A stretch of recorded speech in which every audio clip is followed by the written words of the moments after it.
हिंद दोस्तों, आप सभी का स्वागत है एबीसी कोचिंग यूट्यूब चैनल में। आज की इस वीडियो में क्लास 11th आर्ट्स के सब्जेक्ट पॉलिटिकल साइंस अर्थात राजनीतिक विज्ञान के most important VBI objective question साथ में उत्तर भी बताने वाला हूं, जो कि आपकी बोर्ड की परीक्षा में पूछे जाएंगे। तो सभी छात्र अंत तक बने रहें, सभी क्वेश्चन को आप अपने कॉपी में नोट कर लीजिए और हो सके तो परीक्षा से पहले इन सभी क्वेश्चन को आप अच्छे से रिविजन जरूर कर लीजिएगा। और आप सभी से रिक्वेस्ट है कि चैनल पर नए हैं तो चैनल को सब्सक्राइब करने के साथ बेल आइकन को प्रेस जरूर कर लेंगे। तो चलिए दोस्तों क्वेश्चन की ओर चलते हैं। तो देखिए दोस्तों, सबसे पहला क्वेश्चन आप हमारी स्क्रीन पर देख पा रहे हैं। लिखा है कि संविधान सभा के लिए चुनाव कब संपन्न हुआ। तो दोस्तों इसका आंसर जाएगा 1946 ईस्वी। ऑप्शन नंबर 20 का सही आंसर होगा। अगला क्वेश्चन है कि भारतीय संविधान को अपनाया गया। तो भारतीय संविधान को अपनाया गया तो किस लिए अपनाया गया दोस्तों। तो दोस्तों इसका आंसर जाएगा संविधान सभा द्वारा जो है अपनाया गया। तो ऑप्शन ए जो है इसका सही आंसर होगा। अगला क्वेश्चन जो है तीसरा नंबर दिया गया है कि मौलिक अधिकार भारतीय संविधान के किस भाग में वर्णित है। यानी कि जो है भारतीय संविधान जो है इसमें जो है किस मौलिक अधिकार जो है किस भाग में जो है अंकित किया गया है, किस भाग में वर्णित की गई है। तो इसका आंसर जाएगा भाग 3 में जो है अंकित की गई है। ऑप्शन 20 का सही आंसर होगा। अगला क्वेश्चन है चौथा नंबर की मौलिक अधिकारों के संशोधन में कौन समक्ष है। तो इसका आंसर होगा ऑप्शन नंबर डी हो जाएगा संसद। ठीक है, इसको अच्छे से आप लोग जो है रट लीजिएगा, कॉपी में नोट करते जाएंगे। अगला क्वेश्चन पांचवा नंबर है कि भारत में मनोनयन किनके करने का अधिकार किसको है। यानी कि यहाँ पे दोस्तों क्वेश्चन ये पूछा गया है कि who has the right of nominate in India. तो इसका आंसर क्या होगा, हो जाएगा राष्ट्र अध्यक्ष। ठीक है, ऑप्शन नंबर ए जो है इसका सही आंसर होगा। अगला क्वेश्चन छठा नंबर दिया है कि भारत में किनके चुनाव में अनुपातिक प्रतिनिधित्व चुनाव प्रणाली अपनाई जाती है। इसका आंसर हो जाएगा राष्ट्रपति चुनाव के दौरान। ठीक है, तो ऑप्शन नंबर डी जो है इसका सही आंसर होगा। इसको अच्छे से रट लीजिएगा। अगला क्वेश्चन सातवां नंबर है कि साधारण बहुमत प्रतिनिधित्व व्यवस्था के लिए गलत कथन है। तो इसका आंसर होगा ऑप्शन नंबर डी हो जाएगा यह प्रणाली बहुत खर्चीली है। ठीक है, ऑप्शन डी जो है इसका सही आंसर होगा। अगला क्वेश्चन आठवां नंबर है कि संघीय क्रियापालिका या कार्यपालिका, ठीक है याद रखेंगे, यहाँ पे दिया गया है संघीय कार्यपालिका की व्यवस्था संविधान के लिए किस भाग में की गई है। तो इसका आंसर जाएगा ऑप्शन नंबर डी हो जाएगा भाग 5 के लिए। ठीक है, याद रखेंगे। अगला क्वेश्चन 9वां नंबर दिया है कि भारतीय संविधान के अनुसार देश का प्रथम नागरिक कौन होता है। तो इसका आंसर जाएगा राष्ट्रपति। ऑप्शन बी जो है इसका सही आंसर होगा। अगला क्वेश्चन 10वां नंबर दिया गया है कि भारत की उपराष्ट्रपति किसका पदेन सभापति होता है। तो इसका आंसर होगा ऑप्शन नंबर बी हो जाएगा राज्यसभा का। इसको अच्छे से रट लीजिएगा, ये काफी इंपॉर्टेंट क्वेश्चन है और इस बार एग्जाम में पूछे जाएंगे। अगला क्वेश्चन 11 नंबर दिया गया है कि प्रधानमंत्री की नियुक्ति जो है कौन करता है। तो इसका आंसर हो जाएगा ऑप्शन नंबर सी हो जाएगा राष्ट्रपति करता है। आपने देखा होगा कि जब भी प्रधानमंत्री की नियुक्ति होती है या उसका जो है शपथ ग्रहण होता है तो राष्ट्रपति के द्वारा जो है प्रधानमंत्री के शपथ ग्रहण कराई जाती है। तो याद रखेंगे, आप लोगों को इसके बारे में पहले भी पता होगा। चलिए अगला क्वेश्चन देखिए 12 नंबर दिया गया है कि लोकसभा अध्यक्ष अपना त्यागपत्र किसको देता है। तो दोस्तों इसका आंसर जाएगा ऑप्शन नंबर डी लोकसभा उपाध्यक्ष को। ठीक है, याद रखेंगे, ये काफी इंपॉर्टेंट क्वेश्चन है और वीवीआई क्वेश्चन है। अगला क्वेश्चन 13 नंबर दिया गया है कि भारत में किसी विधेयक को धन विधेयक कौन प्रमाणित करता है। तो इसका आंसर हो जाएगा ऑप्शन नंबर सी हो जाएगा लोकसभा अध्यक्ष। ठीक है, याद रखेंगे। अगला क्वेश्चन है 14 नंबर कि विधान परिषद में सदस्य कितने वर्षों के लिए निर्वाचित होते हैं। तो दोस्तों विधानसभा में या विधान परिषद में जो है सदस्य जो है कितने समय की अवधि के लिए उसे जो है निर्वाचित किया जाता है। तो इसका आंसर हो जाएगा 6 वर्षों के लिए। ठीक है, याद रखेंगे 6 वर्षों के लिए जो है निर्वाचित किया जाता है। ठीक है, याद रखेंगे आप लोग।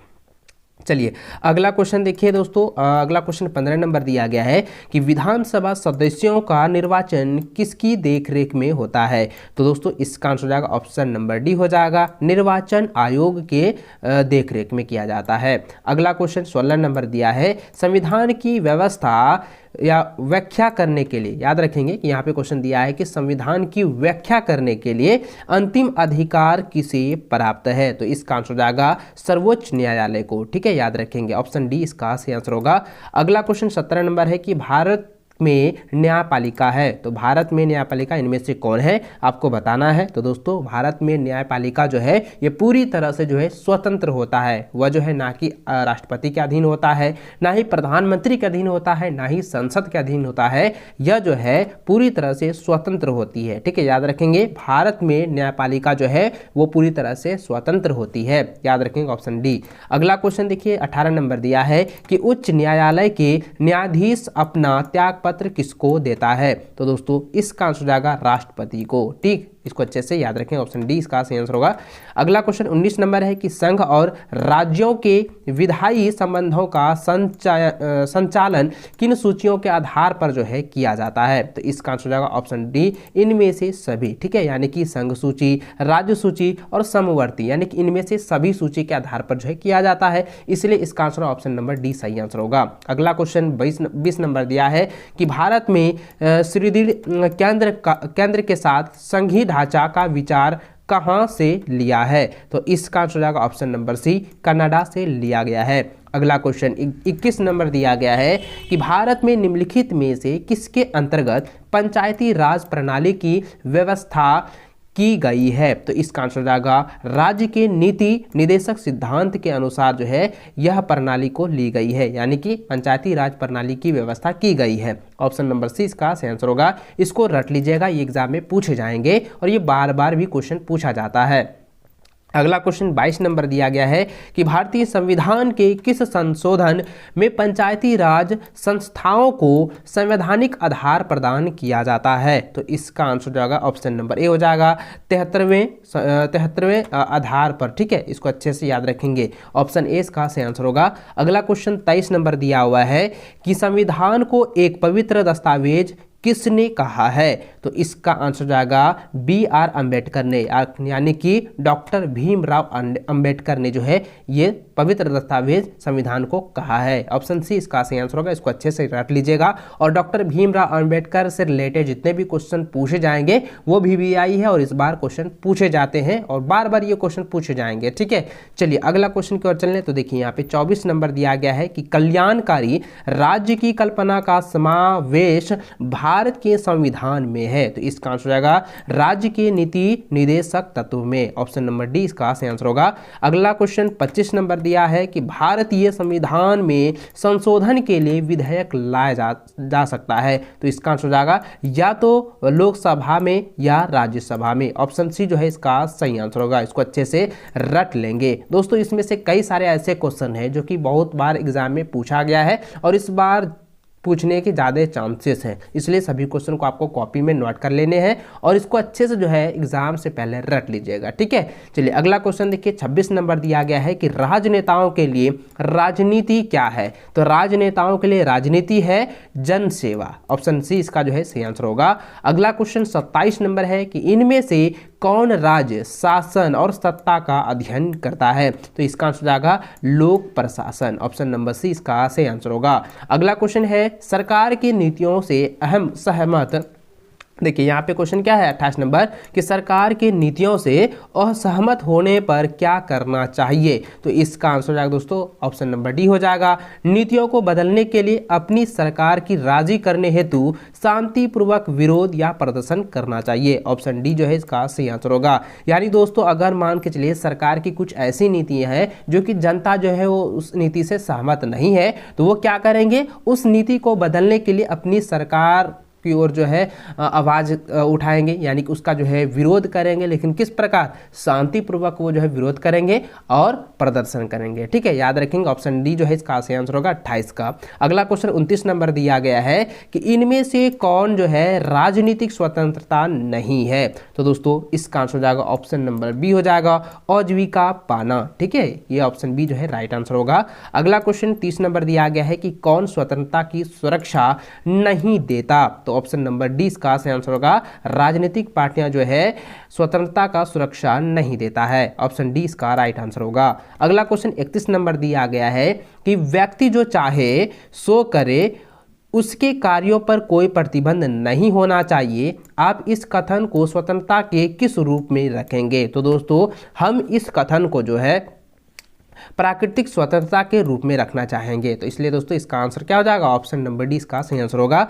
अगला क्वेश्चन 32 नंबर यहाँ पे क्वेश्चन पूछा गया है कि फ्रांसीसी क्रांतिकारियों का क्या नारा था। तो दोस्तों फ्रांसीसी क्रांतिकारियों का जो नारा था वो था इनमें से सभी, यानी कि स्वतंत्रता का, ठीक है, समानता का और भाईचारा का नारा था। इसलिए दोस्तों इसका जो सही आंसर होगा ऑप्शन नंबर डी इसका जो है सटीक आंसर होगा। इसको अच्छे से रट लें। अगला क्वेश्चन 33 नंबर दिया गया है कि भारत में असमानता नहीं है। तो भारत में जो है असमानता नहीं है, किसकी, नागरिकता की, ठीक है, ये असमानता है। ऑप्शन नंबर डी जो है इसका सही आंसर होगा, असमानता नहीं है नागरिकता की, ठीक है। चलिए अगला क्वेश्चन 34 नंबर दिया गया है कि प्राचीन भारतीय समाज में न्याय का संबंध था। तो किससे संबंध था दोस्तों, तो ये था धर्म से, ठीक है। ऑप्शन नंबर सी इसका सही आंसर होगा। अगला क्वेश्चन 35 नंबर दिया है कि न्याय का मतलब क्या है। तो न्याय का मतलब होता है व्यक्तियों को उसका वाजिब हिस्सा देना, ठीक है, जो सही है उसी सही पर जो है निर्णय लेना। ऑप्शन नंबर डी जो है इसका सही आंसर होगा। 36 नंबर क्वेश्चन देखें तो यहाँ पे दिया गया है कि जीवन का अधिकार किस तरह का अधिकार है। तो जीवन का जो अधिकार है वो प्राकृतिक अधिकार है, ठीक है। ऑप्शन नंबर डी इसका सही आंसर होगा। अगला क्वेश्चन देखिए, प्राकृतिक अधिकार को ही मौलिक अधिकार कहते हैं, आप हमेशा याद रखिएगा, ठीक है। चलिए 37 नंबर क्वेश्चन देखें तो यहाँ पे दिया गया है कि प्राकृतिक अधिकार की सुरक्षा करना किसका दायित्व है। तो दोस्तों इसका आंसर हो जाएगा राज्य का, यानी कि प्रत्येक राज्य का जो है ये अधिकार है कि प्राकृतिक अधिकार का जो है सुरक्षा किया जाए, ठीक है। ऑप्शन नंबर सी इसका सही आंसर होगा।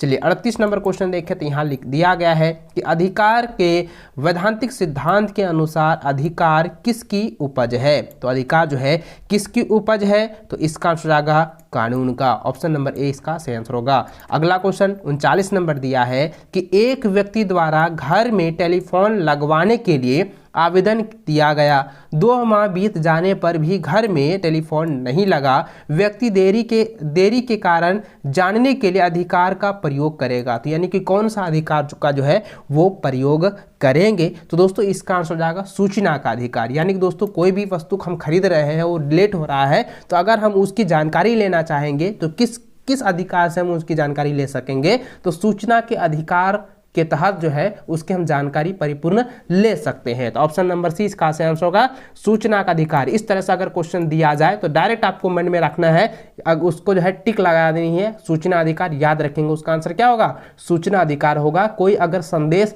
या सूचना जानकारी से रिलेटेड पूछा जाए, ठीक है। चलिए अगला क्वेश्चन 40 नंबर दिया गया है कि भारत में नागरिकता के संबंध में कानून बनाने का अधिकार जो है किसको है। तो दोस्तों इसका आंसर क्या हो जाएगा, संसद को है। तो ऑप्शन नंबर सी इसका सही आंसर होगा। 41 नंबर क्वेश्चन देखें तो यहाँ पे दिया गया है कि नागरिकता खत्म हो सकती है। तो नागरिकता जो है खत्म हो सकती है, तो इसका आंसर क्या हो जाएगा, देश विद्रोह के अपराध सिद्ध होने पर जो है नागरिकता जो है पूरी तरह से खत्म हो सकती है। ऑप्शन नंबर डी जो है इसका सही आंसर होगा। इसको अच्छे से आप लोग जो है रट लीजिएगा। अगला क्वेश्चन 42 नंबर दिया गया है कि कितने वर्षों तक लगातार देश से बाहर रहने पर नागरिकता समाप्त हो सकती है। तो दोस्तों इसका आंसर हो जाएगा ऑप्शन नंबर बी, यानी कि लगातार अगर 7 वर्ष तक जो है आप बाहर रहते हैं, देश से बाहर रहते हैं, तो आपकी नागरिकता जो है पूरी तरह से समाप्त हो जाएगी। ये जो है संविधान में भी लिखा गया है, ठीक है। ऑप्शन नंबर बी जो है इसका सही आंसर होगा। चलिए ये तो अगला क्वेश्चन देखें, 43 नंबर दिया गया है कि साम्राज्यों के पतन में कौन मुख्य जिम्मेवार है। तो इसका आंसर हो जाएगा राष्ट्रवाद, ठीक है। ऑप्शन नंबर डी जो है सही आंसर होगा, राष्ट्रवाद जो है जिम्मेवार है। अगला क्वेश्चन 44 नंबर दिया गया है कि एक संस्कृति एक राज्य के विचार से क्या परिणाम करते हैं। तो दोस्तों इसका आंसर जो क्या होगा, ऑप्शन नंबर डी हो जाएगा, उपयुक्त सभी, ठीक है। क्योंकि दोस्तों एक संस्कृति एक राज्य के विचार का जो परिणाम होने चाहिए वो होने चाहिए राज्यों की सीमाओं में बदलाव आए, बहुत बड़ी जनसंख्या का विस्थापन होना चाहिए, सांप्रदायिक हिस्सा हुए, ये सही चीज़ें सारी चीज़ें जो है होनी चाहिए। तो इसलिए दोस्तों इसका सही आंसर होगा ऑप्शन नंबर डी होगा, ठीक है, याद रखेंगे।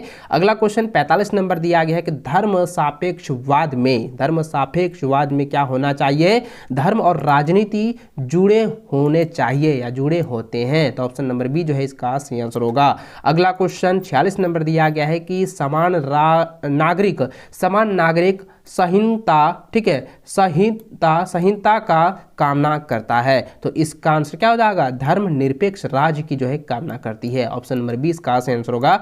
अगला क्वेश्चन 47 नंबर दिया गया है, नास्तिकवाद का किसने समर्थन किया। तो नास्तिकवाद का जो समर्थन किया था वो प्रोधो ने किया था। तो ऑप्शन नंबर 20 का सही आंसर होगा, ठीक है, प्रोधो ने, ठीक है, इसको अच्छे से रट लीजिएगा। अगला क्वेश्चन 48 नंबर दिया गया है कि शीत युद्ध है। तो शीत युद्ध किसे कहते हैं, तो शीत युद्ध को हम लोग वार्क युद्ध भी कहते हैं। तो ऑप्शन नंबर सी जो है सही आंसर होगा, यानी कि स्पीच वार, ठीक है, स्पीच वार उसको हम कहते हैं शीत युद्ध को, ठीक है।